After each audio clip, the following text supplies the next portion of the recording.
कितने लोग हैं अभी भी जो अपने घरों में गुल्ली का तेल यूज करते हैं, खाते हैं?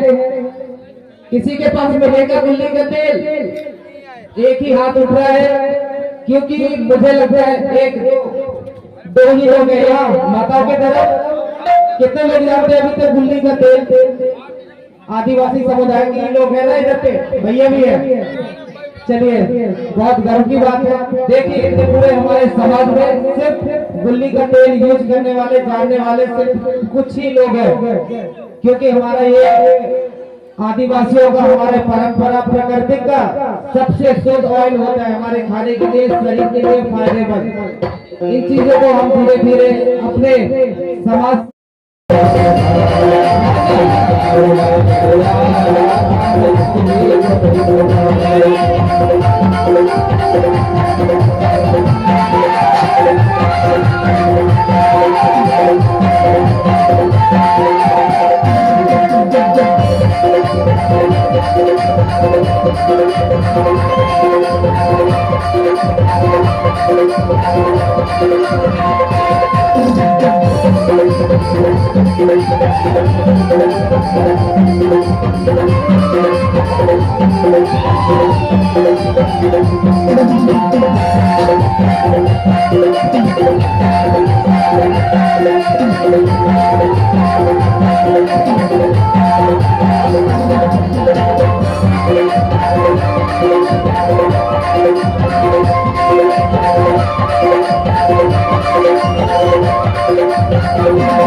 जय Thank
you.